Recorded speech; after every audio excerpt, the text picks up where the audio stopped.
नमस्कार दोस्तों, आपका स्वागत है अपने YouTube चैनल PFP में। आज हम एक धमाकेदार कंपनी के बारे में बात करने वाले हैं जिसके फंडामेंटल्स काफ़ी स्ट्रांग दिखाई देते हैं, जिसका क्लाइंट बेस काफ़ी स्ट्रांग दिखाई देता है और मार्केट शेयर भी तगड़ा दिखाई दे रहा है। इसका जो वैल्यूएशन है वो भी काफ़ी अट्रैक्टिव है। तो कौन सी है ये कंपनी जहां पर इतने सारे गुण हमें दिखाई दे रहे हैं, इसके बारे में हम पूरी चर्चा करेंगे। लेकिन उससे पहले अगर आपने चैनल को सब्सक्राइब नहीं किया है तो प्लीज़ सब्सक्राइब कीजिए और रेगुलर अपडेट्स पाने के लिए नोटिफिकेशन बेल को प्रेस कीजिए। साथ ही साथ टेलीग्राम चैनल को भी ज्वाइन किए जिसकी लिंक डिस्क्रिप्शन बॉक्स में दी गई है।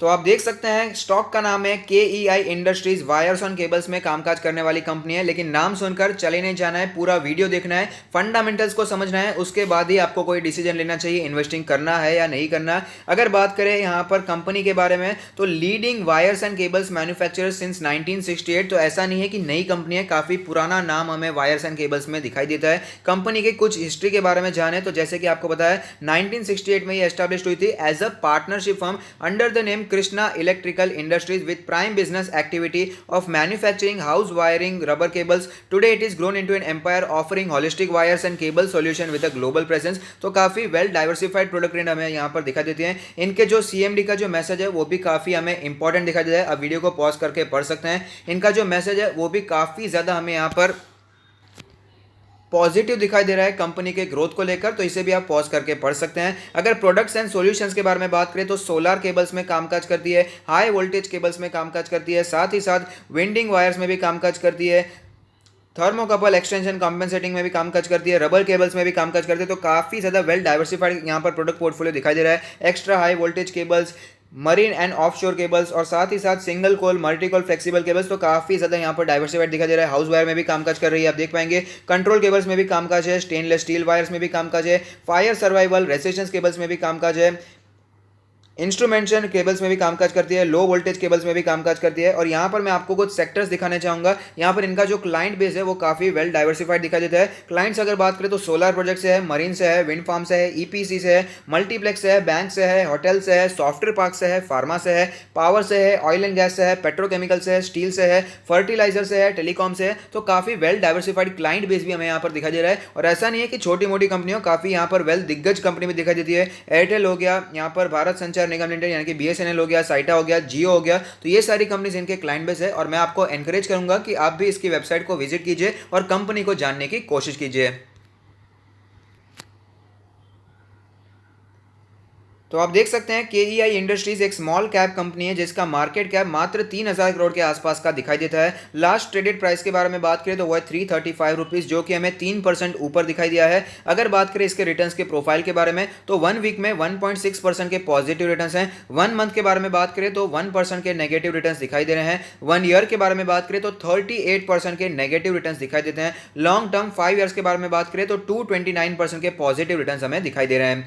की मैट्रिक्स के बारे में बात करें तो इसका वैल्यूएशन काफी चीप दिखाई देता है। पीई रेशियो 11.01 है और सेक्टर का पी रेशियो हमें 27.24 दिखाई देता है। तो आप समझ पाएंगे सेक्टर के मुकाबले काफी सस्ता दिखाई दे रहा है। और प्राइस टू बुक रेशियो 1.99 है, जबकि सेक्टर का प्राइस टू बुक 2.84 दिखाई देता है। तो सेक्टर के मुकाबले प्राइस टू बुक रेशियो में भी हमें ये चीपर दिखाई देता है। डिविडेंड यील्ड के बारे में बात करें तो 0.44% की डिविडेंड यील्ड है, जबकि सेक्टर का डिविडेंड हमें 1.41% दिखाई देता है। कंपनी के प्रोफाइल के बारे में तो हमने चर्चा कर ली है। कंपनी के अगर फाइनेंशियल ट्रेंड के बारे में बात करें तो आप देख पाएंगे फाइनेंशियल ट्रेंड लगातार ऊपर जाता हुआ नजर आता है। रेवेन्यू 2017 में 2.63,000 करोड़ थी, जो कि बढ़कर 2020 में 4.9,000 करोड़ हो चुकी है। प्रॉफिट के बारे में बात करें तो 0.09,000 करोड़ का प्रॉफिट 2017 में था, जो कि बढ़कर 0.25,000 करोड़ हो चुका है 2020 में। तो आप समझ सकते हैं काफी ग्रोथ वाली कंपनी हमें यह दिखाई दे रही है।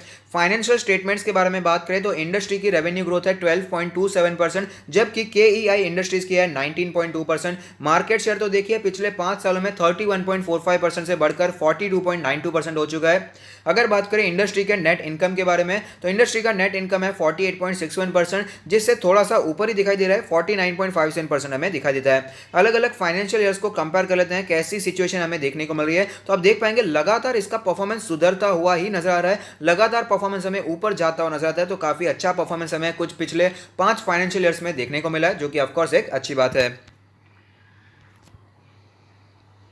कंपनी के शेयर होल्डिंग पैटर्न के बारे में बात करें तो आप देख पाएंगे टोटल प्रमोटर होल्डिंग है 40.34%, जिसमें से कुछ भी प्लेज नहीं है, तो ये एक अच्छी बात है। एफआईआई के पास 13.97% की होल्डिंग है। डीआईआई के बारे में बात करें तो टोटल डीआईआई के पास 28.6% की होल्डिंग है। अदर पार्टीज यानी हमारे आप जैसे लोगों के पास है 17.1% के आसपास की होल्डिंग।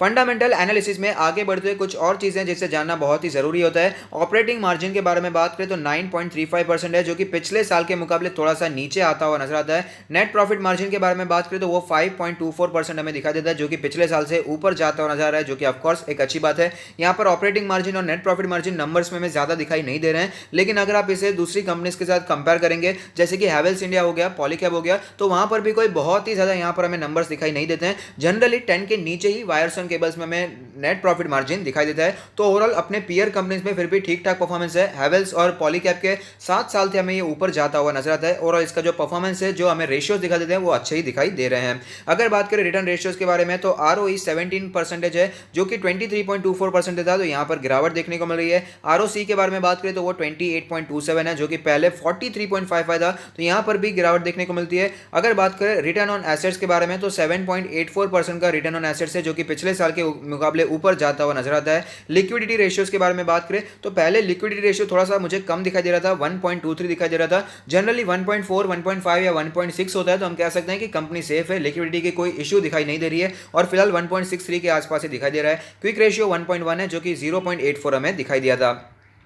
लेवरेज रेशियो के बारे में बात करें तो आप देख पाएंगे डेट टू इक्विटी रेशियो पहले 0.65 था, जो कि खतरे की घंटी थी और उससे भी ऊपर जाता हुआ नजर आ रहा था। लेकिन मार्च 2020 की बात करें तो डेट टू इक्विटी रेशियो कम हो गया है, 0.21 हो गया, जो कि ऑफकोर्स कंपनी के लिए बहुत ही अच्छी बात है। इंटरेस्ट कवरेज रेशियो बढ़ चुका है, अच्छी बात है, 3.54 हो चुका है, जो कि पहले 3.05 था।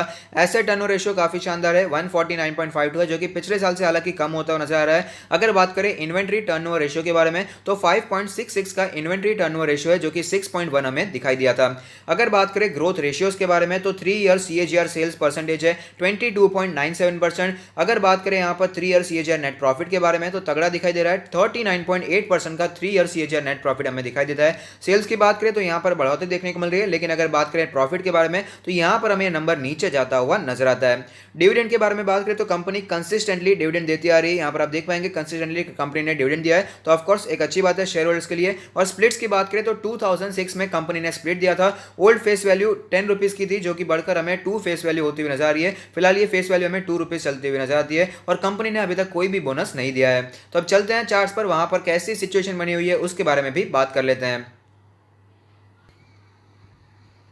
तो आप देख सकते हैं मार्केट क्रैश से पहले स्टॉक 600 रुपए के आसपास ट्रेड करता था, लेकिन उसके बाद भारी गिरावट स्टॉक में देखने को मिली। मार्च के क्रैश के समय 200 के आसपास स्टॉक ने सपोर्ट लिया और उसके बाद अच्छी तेजी दिखाई थी। देखते ही देखते स्टॉक 400 के भी ऊपर निकल गया, लेकिन उसके बाद वापस यहाँ पर वीकनेस देखने को मिली और फिलहाल स्टॉक में थोड़ा सा यहाँ पर पॉजिटिव मूवमेंट देखने को मिला है। लेकिन एक इंपॉर्टेंट रेजिस्टेंस हमें दिखाई देता है, जो कि 20 डेज का मूविंग एवरेज। यहाँ पर कई बार स्टॉक रेजिस्टेंस फेस करता हुआ नजर आ रहा है और फिलहाल इसी लेवल के आसपास हमें स्टॉक ट्रेड करता हुआ नजर आता है। अगर 20 डेज का मूविंग एवरेज टूट जाता है तो हमें यहाँ पर तेजी देखने को मिल सकती है।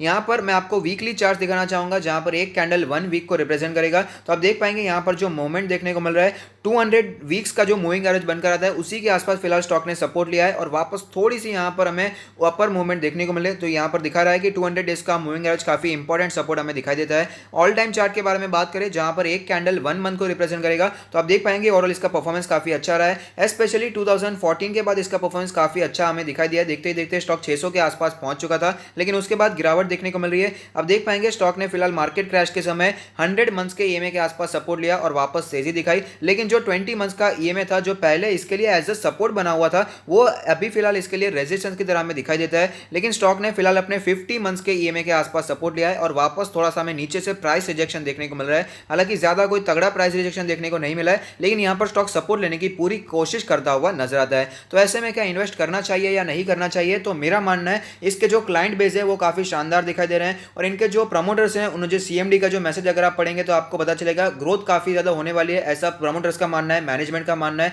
जो कि कंपनी के लिए ऑफ कोर्स एक अच्छी बात है। इसका मार्केट शेयर काफी अच्छा दिखाई दे रहा है, कंपनी पे ज्यादा कर्जा भी नहीं है, लिक्विडिटी की भी कोई इशू हमें यहाँ पर दिखाई नहीं देती है और जो इनके फंडामेंटल्स है, प्रॉफिट मार्जिन है या फिर ROE ROC के बारे में बात करें तो वो भी साउंड दिखाई दे रहे हैं। अगर बात करें इसके पीयर कंपनीज के बारे में तो पॉलीकैब इंडिया है और हैवेल्स इंडिया है, दोनों ही शानदार कंपनीज है। अगर अगर उसके बाद कोई इन्वेस्टमेंट करना चाहते हैं तो केईआई इंडस्ट्री एक काफ़ी अच्छी चॉइस हो सकता है, जहां पर आप लॉन्ग टर्म के लिए निवेश करने के बारे में सोच सकते हैं। और इस लाइन में ऐसा नहीं है कि नया कॉम्पिटिटर आया, नया नया मार्केट में एंटर कर रहा है, पुराना कामकाज है, काफ़ी वेल नोन कामकाज है इनका, और काफ़ी ब्रांड नेम भी काफ़ी अच्छा दिखाई देता है केईआई इंडस्ट्री का। तो यहाँ पर आप निवेश करने के बारे में सोच सकते हैं। स्मॉल कैप कंपनी में जनरली इतने ज़्यादा अच्छे गुण हमें दिखाई नहीं देते हैं, अच्छा क्लाइंट बेस दिखाई नहीं देता है, अच्छे मार्केट शेयर दिखाई नहीं देते हैं, फंडामेंटल्स इतने अच्छे दिखाई नहीं देते हैं। फिर भी इस कंपनी के जो फंडामेंटल्स है काफ़ी साउंड दिखाई दे रहे हैं, तो यहाँ पर आप निवेश करने के बारे में सोच सकते हैं। और स्पेशली हमने देखा कि पिछले कुछ दिनों से पॉली कैप में हमें तेजी देखने को मिली है। पॉली कैप हमें ऊपर जाता हुआ नजर आता है क्योंकि उसके रिजल्ट्स हमें यहाँ पर अच्छे देखने को मिले। ऑफकोर्स बड़े प्लेयर्स को पहले से यहाँ पर पता चल जाता है, तो पॉली कैप के रिजल्ट्स आप देख सकते हैं, मैंने कल ही अपलोड किए हैं, तो वहाँ पर आपको पता चलेगा कि प्रॉफिट हमें बढ़ता हुआ नजर आया। तो ऑफकोर्स केईआई से भी यहाँ पर एक्सपेक्ट किया जाएगा कि यहाँ पर भी परफॉर्मेंस सुधरता हुआ नजर आ सकता है। तो इसीलिए पिछले कुछ ट्रेडिंग सेशन में यहाँ पर भी हमें तेजी देखने को मिल रही है, तो यहाँ पर आप नजर बनाकर रख सकते हैं। और ये साथ ही साथ ये अच्छी बात भी है कि यहाँ पर पॉली कैप के रिजल्ट्स अच्छे हैं, तो ऐसा एक्सपेक्टेशन है कि केईआई का बढ़ सकता है। लेकिन अगर नहीं बढ़ता है तो ऑफकोर्स एक प्रेशर है फिलहाल केईआई इंडस्ट्रीज के लिए। अगर यहां पर प्रॉफिट ऊपर नहीं जाएगा तो शेयर में गिरावट भी देखने को मिल सकती है। लेकिन लॉन्ग टर्म के लिए अगर आप निवेश करना चाहते हैं, क्वालिटी स्मॉल कैप्स में निवेश करना चाहते हैं जो कि इतनी क्षमता रखते हो कि आगे जाकर वो मिड कैप या लार्ज कैप बनने की क्षमता रखे, तो ये एक अच्छी चॉइस हो सकता है जहां पर आप इन्वेस्टमेंट कर सकते हैं। करंट मार्केट प्राइस मुझे बुरा दिखाई नहीं दे रहा है, फिलहाल 335 के आसपास ट्रेड कर रहा है। इसका वैल्यूएशन काफी अट्रैक्टिव है, हमने फंडामेंटल्स भी डिस्कस किए हैं, वो भी काफी साउंड दिखाई दे रहे हैं। तो अगर आप करंट मार्केट प्राइस पे इसे बाय करते हैं और अपने पोर्टफोलियो में ऐड करते हैं तो उसमें कोई बुराई मुझे दिखाई नहीं देती है। और अगर आपको अपना पोर्टफोलियो हमसे रिव्यू करवाना है तो उसका लिंक भी हमने डिस्क्रिप्शन बॉक्स में दे दिया है। तो अगर आपको ये वीडियो पसंद आता है तो लाइक कीजिए, शेयर कीजिए, कमेंट कीजिए, सब्सक्राइब कीजिए और मुझे मोटिवेट कीजिए। Thank you, stay happy, happy investing.